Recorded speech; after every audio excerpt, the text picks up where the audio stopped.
So, you took the weekend shift. Interesting. Anyway, I actually finally got through that file, and believe me, the stuff I found in there was ridiculously crazy. Apparently, Allison was much more of a monster than I thought. He murdered Linda Tokolikin and Jackson Tokolikin. Just murdered them straight in front of people. Like, Linda, Ron apparently figured out something about his company, so he rammed his car into his, causing him to get a pretty bad injury in his head. And I know I'm probably not making any sense, but I'm just still trying to process it myself. It's just crazy.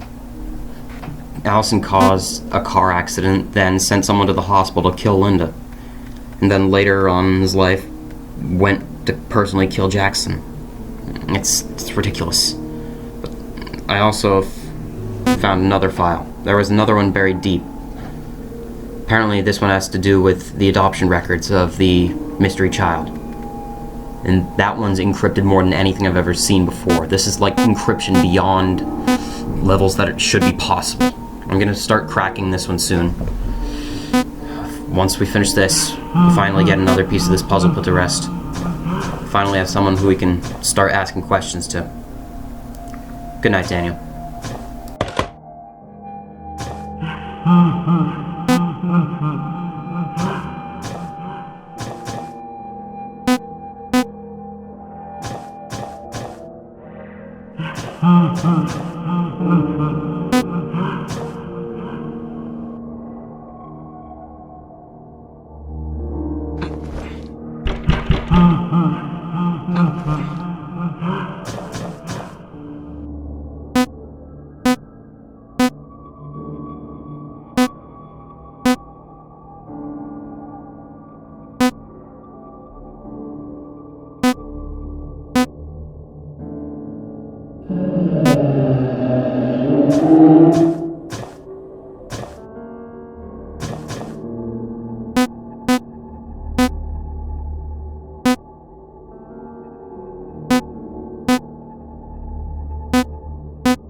I'm gonna tell you a story. My side of the story, to be precise. But to know mine, you need to know about another man first. His name was Blake Andrews. He served as the night guard at Freddy Fazzy Funtime and Fazbear Fantasyland. He was my best friend, and was murdered by the Golden Frank Burt torture suit maybe about 10, 20 years ago. You're awful persistent, you know that, Daniel? I wonder why you're here at times, and things just don't make sense, why you just keep coming back, and just don't feel fazed at all by the chaos of this place, but never mind, I'll just continue. Tonight, I'm not gonna give you like any real call, I'm gonna tell you how I got here. Started back in late 2015, me and two other friends of mine, Blake and Chun. We bought a building, the old Frank Burt's Pizza building. We wanted to revive the hype of the company, and it kind of worked out. We bought it, we had the rights to the building. We planned to make it a fantasy land, Fazbear Fantasyland, a place with amusement rides and a bunch of other stuff. Didn't last. On the day we opened the Frank Burt animatronic, we found the original one. It hugged 6 children and basically crushed their throats. Killed all 6. Police came in and dismantled the animatronic, and they found a human body inside it, a child's body. We were considered a laughingstock for years. So we decided to give it one more shot 15 years later. We bought the old TV studio used for the, Frank Burt pirate TV show. I don't remember what it was called, but we bought it from that, and this was the last straw. If we failed, government was shutting every animatronic-based location down. And, oh boy, we failed. That was the day that Blake was killed. We walked in that day and we found him stuffed inside the golden kitty Fazcat torture suit. Organs everywhere. It's, oh god, my hurts to remember. My friends blamed me for his death because I was the one who asked him to serve as a night guard in both locations. It's kind of my fault that he's dead. It's actually his birthday today, so it's a bit painful for me. I'm just gonna go. I'm gonna go see his family. Good night, Daniel.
Oh, hey, you must be the new night guard. Daniel, isn't it? Okay, anyway, I should introduce myself. My name is Willis Johnson. You can just call me Wilson. It's a nickname I've picked up over the years. I'm your boss here if you didn't figure that out by now. Just thought I'd point that out. Anyway, I have a few questions I need to ask you. It's company policy that requires me to ask them, so... Here... Oh, come on, where'd I put the paper? Oh, there it is. Sorry about that, I'm not good at organizing. Anyway, here goes. Any past involvements with criminal activity? Didn't think so. Any medical conditions we should be aware of? Again, didn't think so. Alright, looks like you're in good shape for working here. So, let's get down to business. Based on the date listed on your application, I presume you know about the production facility's collapse a week ago. Yeah, ever since then we've had employees head to the ruins every day so we can salvage whatever remains. Those remnants are scattered through the building if you couldn't tell by now. We even found some complete animatronics. We stored them in different rooms based on their series. You know, Frankfurt series, Fazbear series. I should probably explain something. These animatronics, they tend to wander the halls at night. It's just part of their code. If they didn't move, their internal mechanisms would lock up and they'd be completely useless. They'd just be basically statues. Which brings me to the first part of your job.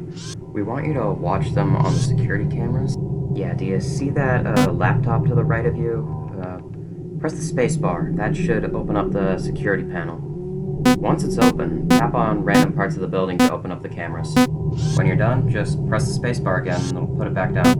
Now, look to your left and right. You see how there's the two doorways? If an animatronic for some reason wanders towards your office and stands at one of the two doorways, open up cam 12 or cam 14. There should be a button that allows you to lock the door. If the doors are closed, they should leave after a little while. But make sure to not leave the doors closed for so long. There's limited power, and having both doors closed at once will burn through the power like this. So your camera panel, that also can drain power, albeit very slowly. On the bright side, when you don't have any doors closed, and you're not viewing the cameras, power will slowly regenerate. Just don't rely on it regenerating. It's pretty slow. But there's also another thing. The front entrance. As you see, there's no door. So, if an animatronic enters through the front entrance, your best option is to hide under the desk until they go away. You'll be able to hear them leave. Trust me on that one. Those things are really, really loud. And, I think that's it. Wait, no, that's not it. Crap, I forgot about that one. Hey, open your cameras and look at that cam 15. Should be to the north of cam 3. See that metal grate? There's an animatronic that will be behind there. I don't know if you'll see it or not. Hopefully you don't. But that thing is, it's a monster, a nightmare. There's no other words to describe it. When that thing wakes up, you'll hear a horrifying roar. That roar is your cue to open cam 15 and press the little button located to the side. That button should flood the room with blinding light, distracting that thing. And why do we need to distract it? Well, when that thing wakes up, it tries to destroy the metal grate and escape. And as I said earlier, that thing is incredibly dangerous. And I cannot guarantee your safety at all. So blind the thing whenever you can, but there is a drawback to using that button. It will drain 15% of your current power, so yeah, that's bad. And the button has a cooldown. That's hard to guess. So yeah, that's all I have to say tonight. Check those cameras, lock the doors, hide under the desk if anything comes in through the front entrance, blind that monster whenever you see it, and, oh yeah, conserve your power. If that power reaches 0, doors, cameras, everything deactivates. You're basically powerless. No pun intended.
You